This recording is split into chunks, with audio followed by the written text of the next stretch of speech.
তোমরা ইতিমধ্যে গত ভিডিওগুলো থেকে প্রোগ্রামিং ভাষা সম্পর্কে একটা ধারণা পেয়েছো এবং এটাও জেনেছো যে পৃথিবীতে অনেকগুলো প্রোগ্রামিং ভাষা রয়েছে এবং এদের মধ্যে একটা নাম হচ্ছে সি। আজকের এই ভিডিও থেকে আমরা তোমাদেরকে সি ভাষা শেখানো শুরু করব। এখন সি ভাষা যিনি তৈরি করেছেন ওনার নাম হচ্ছে ড্যানিশ রিচি। তোমরা স্ক্রিনে ওনার ছবি দেখতে পাচ্ছ। চলো এবার আমরা সি ভাষা শেখা শুরু করি।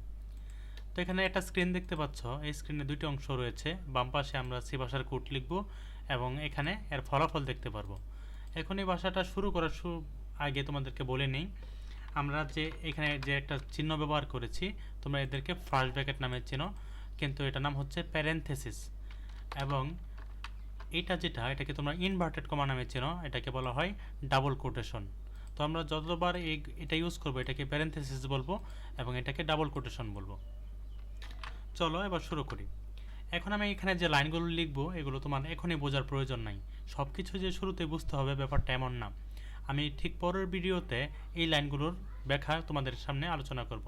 তুমি আপাতত ধরে নাও যেগুলো লিখতে হয়।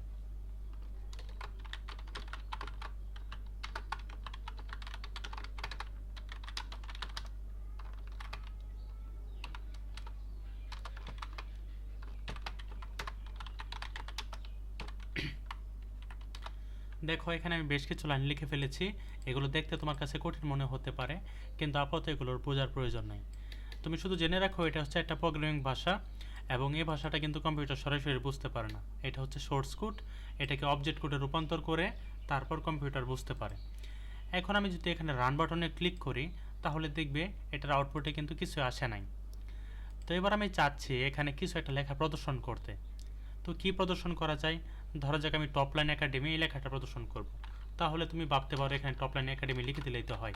তো চলো লিখে ফেলি top line academy.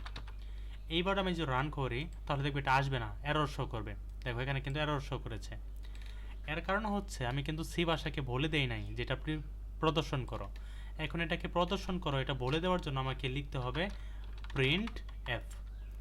Print F লেখার পর একটা প্যারেনথেসিস দিতে হবে, এরপর ডাবল কোটেশনের ভিতরে আমাকে সেই লেখাটা লিখতে হবে। তো এবার যে আমি লিখি টপ লাইন একাডেমি। তো দেখো আমি এবার প্রিন্ট এফ লিখেছি, যার মাধ্যমে আমি বুঝিয়েছি যে এই লেখাটা প্রদর্শন করতে হবে এবং এখানে আমি ডাবল কোটেশন দিয়েছি। তো ডাবল কোটেশন এবং প্রিন্ট এফের প্রিন্ট এগুলো কেন আসছে এগুলো পরের ভিডিওতে তোমাদের সামনে আমি আলোচনা করব। তুমি আপাতত শুধু এটা বুঝো যে প্রিন্ট এফের ভিতরে কিছু একটা লিখলে সেটা আউটপুটে দেখায়। তবে আবারও যদি রান করি দেখবে আবারও এরর শো করবে।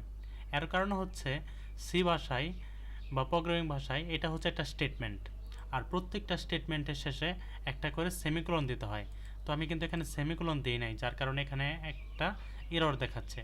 তো আমি যদি এখানে সেমিকোলন দিয়ে দিই, এইবার যদি রান করি দেখো এখানে কিন্তু টপ লাইন একাডেমি লেখাটি দেখাচ্ছে।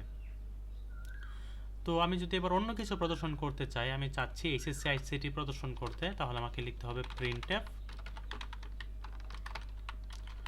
Double quotation HSC ICT. তাহলে এখানে নিশ্চয়ই এইচএসসি আইসিটি লেখাটি দেখাবে। তো এতক্ষণ পর্যন্ত তোমার বোঝার পার্ট হচ্ছে যে প্রিন্ট এফের ভিতরে প্যারেনথেসিসের ভিতরে আমি যা লিখবো সেটাই আউটপুটে দেখাবে এবং এটা হচ্ছে একটা স্টেটমেন্ট। প্রতিটা স্টেটমেন্টের শেষে একটা করে সেমিকোলন দিতে হয়। তো এই ভিডিওতে তোমাকে এতটুকু বুঝলেই চলবে। তুমি যেটা করবে এখানে প্রিন্ট এফ লিখে এবং সমস্ত কোডগুলো খাতায় লিখে কয়েকবার প্র্যাকটিস করবে। এখানে প্রিন্ট এফের জায়গায় তুমি তোমার নাম লিখতে পারো বা যে কোনো কিছু লিখতে পারো, তাহলে কিন্তু তোমার জন্য পরবর্তীতে প্রোগ্রামিং করা খুব সহজ হয়ে যাবে। ধন্যবাদ।